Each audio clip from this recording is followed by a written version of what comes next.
Kia ora, g'day, welcome back. We're here with part 3. And so now it's Ben Griffin's turn in speaking on We Will Not Fight for Queen and Country. So let's jump in.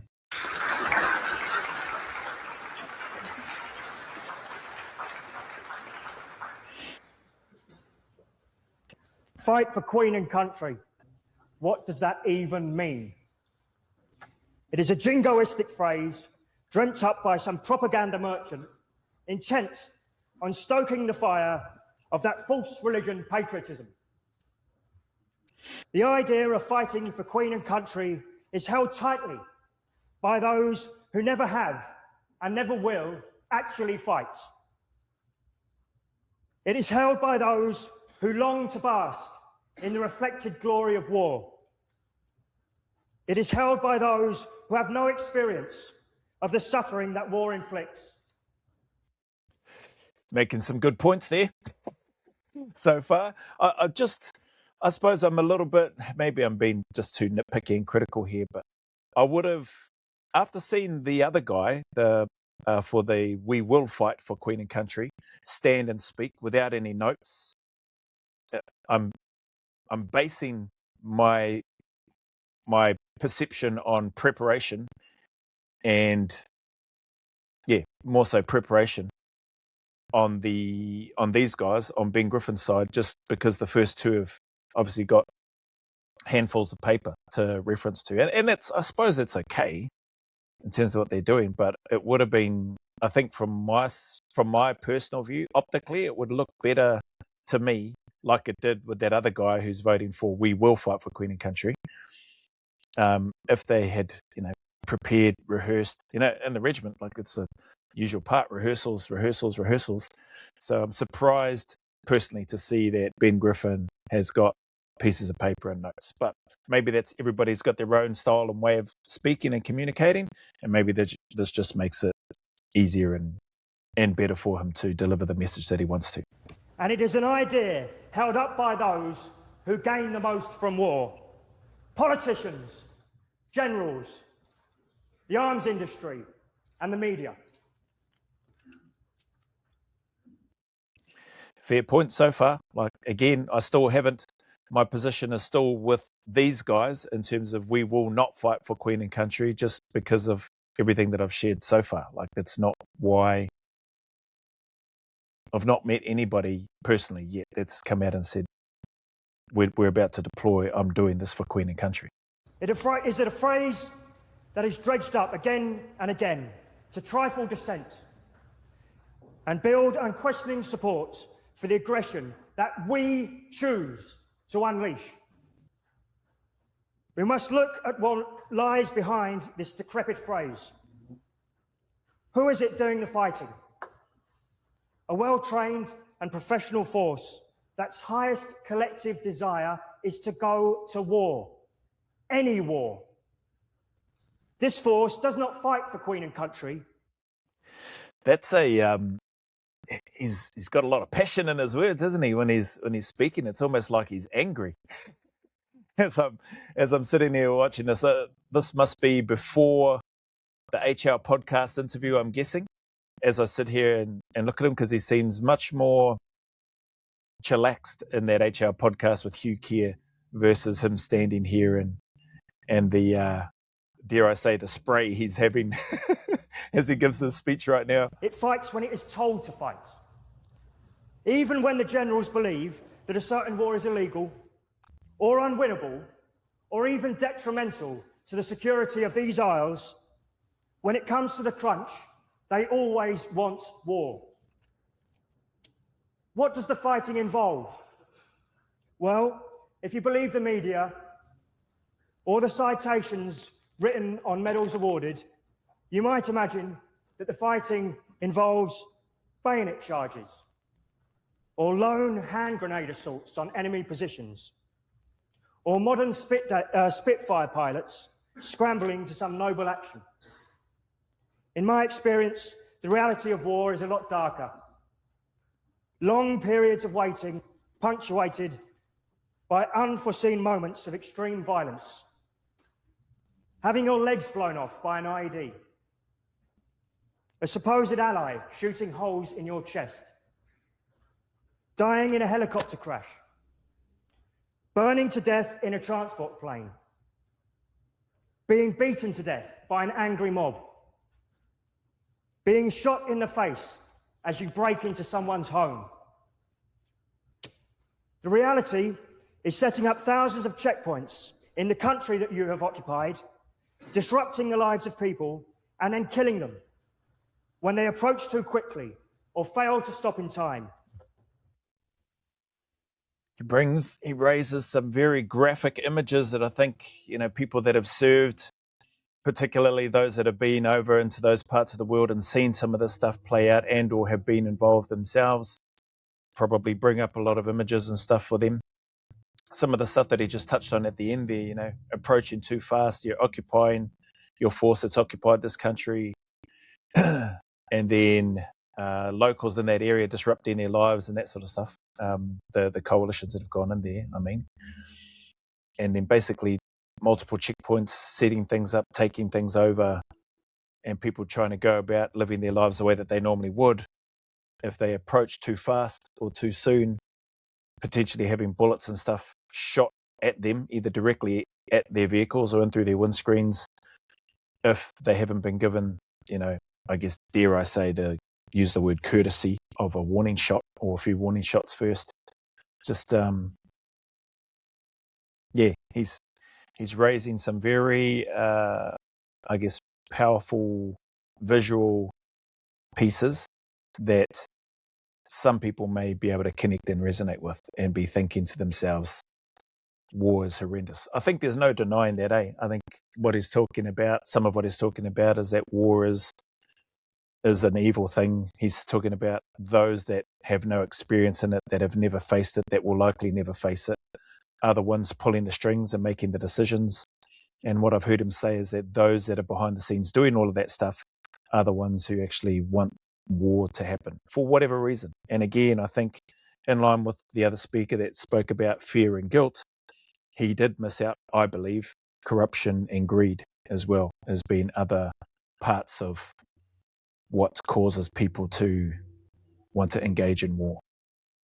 Anyway, and obviously Ben Griffin has touched on that as well. The arms dealers, the politicians, people that stand to benefit, the brigadiers and generals, not all of them, but some potentially those higher ups in leadership positions, then feathering their nests for future political gains and roles and that sort of thing.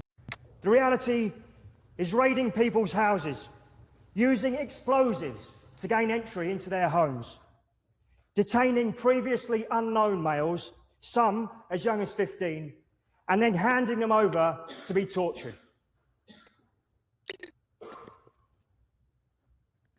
Leaving their families to fend for themselves, traumatized by your action. The reality is killing people from the safety of an attack helicopter or drone control room, as if you were playing a computer game, with no regard for the lives of the people who have been dehumanized. Haji, raghead, sand nigger, chogi, argy, paddy, gook, chink, jap, kraut, hun, all terms used by our armed forces, a product of a society that still believes in its superiority over other peoples and cultures.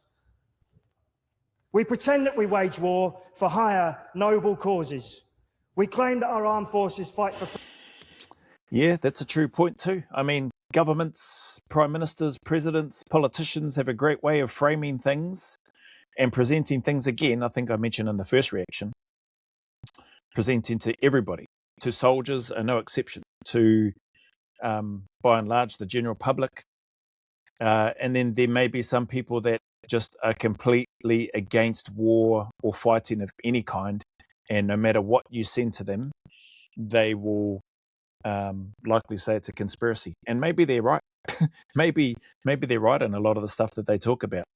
Because as things become uncovered and you look at the 9/11 bombings and stuff that took place, and from what I understand, all the steel and everything that just magically got removed and destroyed, and testing and stuff wasn't able to be done comprehensively, or whatever the terminology is, it does make you raise eyebrows and questions. The weapons of mass destruction, which we had footage being shown on television as they were having these, I guess, Senate hearings to present their case and say, this is why we need to go to war with Iraq. Look at what they're doing. Look at this here. This footage shows that they've fired from this Scud missile these weapons of mass destruction, and they have, however many of these that they have, and they're going to use them.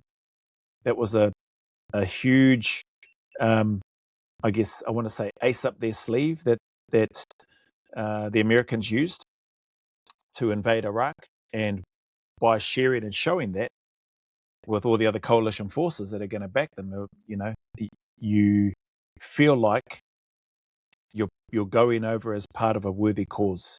That's what I would say. For me personally, anyway, felt like a worthy cause to be going over to try to stop the use of that sort of weaponry against people. Anyway. Freedom, democracy, or human rights. This is not the case. We wage war according to policy. It is a choice determined by government. This policy is influenced by those who gain from war: politicians, generals, the arms industry, and the media. These scoundrels always predict. That's a good point. I didn't think of the media. Media probably come out good winners too, with the popularity and ratings. I suppose if they're publicly funded, they don't really care because the money's going to come in anyway, regardless. Maybe it just means they get more money. I don't know. More backhanded deals, or probably even more so overt deals now, like the Labour government in Australia as an example, 60 to 70 odd million being paid to certain media outlets, funding journalism, funding unbiased journalism. Hard case. Victory.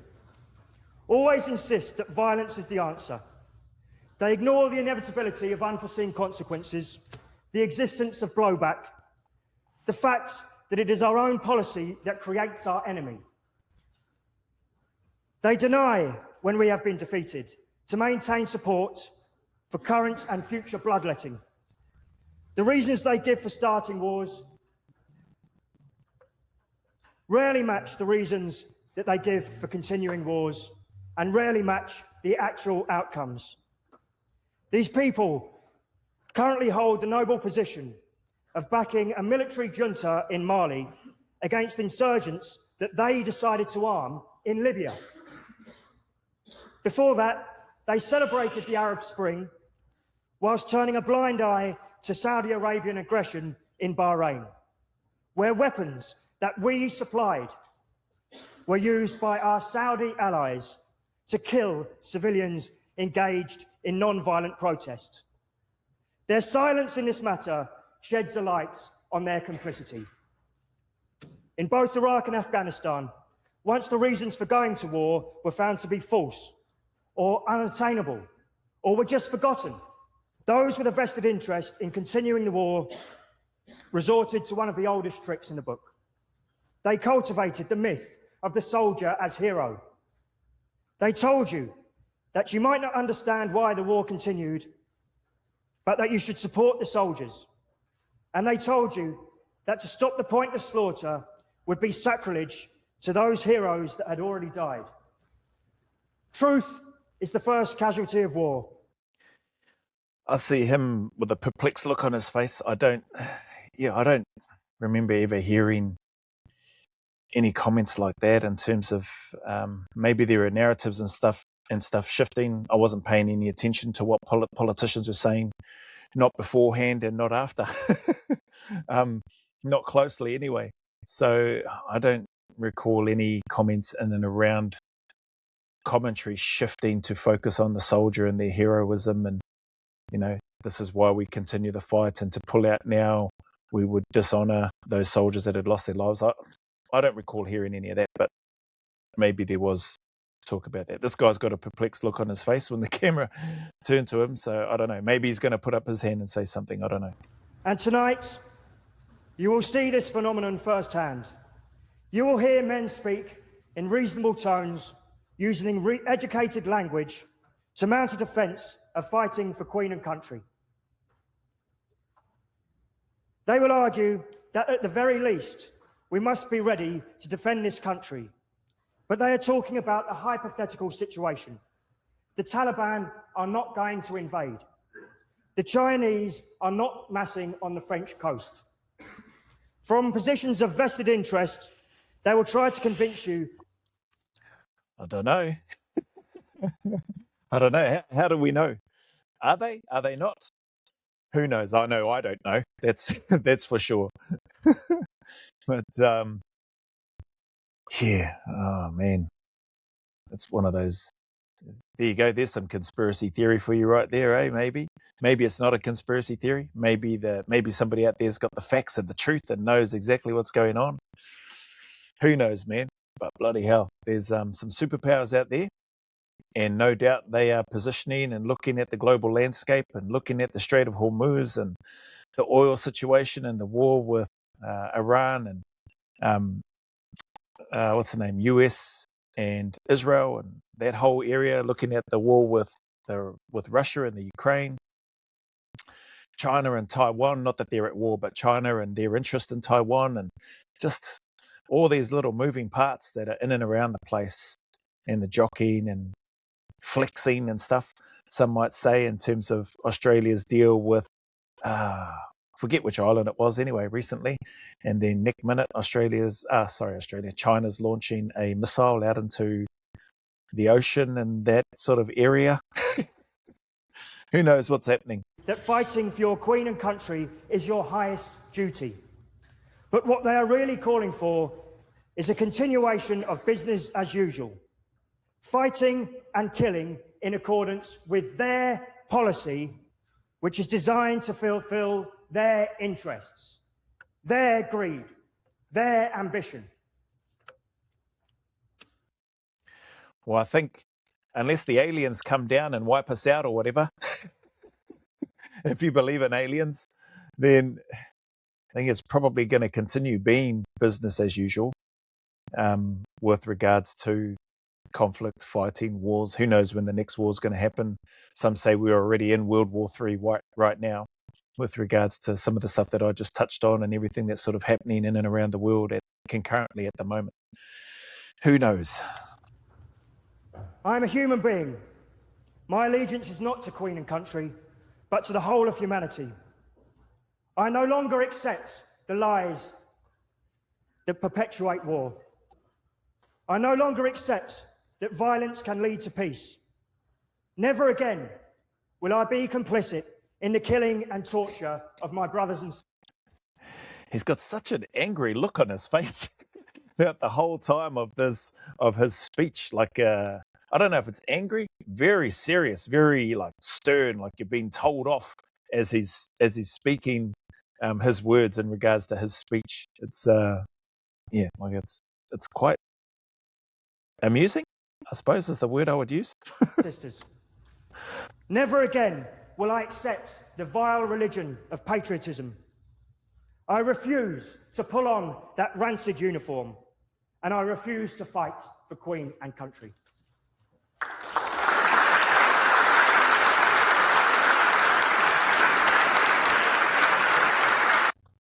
Well, fair enough. That's Mr. Ben Griffin's take, ex-22 SAS operator. Speaking with very angry look on his face. It's almost like he's telling the audience off. Makes some good points. Raises some things that I agree with in terms of the view and the take and the business as usual in regards to who benefits from war. And, I guess, again, I didn't hear him say the word, but deceit, deception and greed are words that I would use to describe in terms of, in addition to the fear and guilt that was used before, in relation to wars starting and wars continuing. But anyway, we'll leave this one here and then we'll come back for part 4.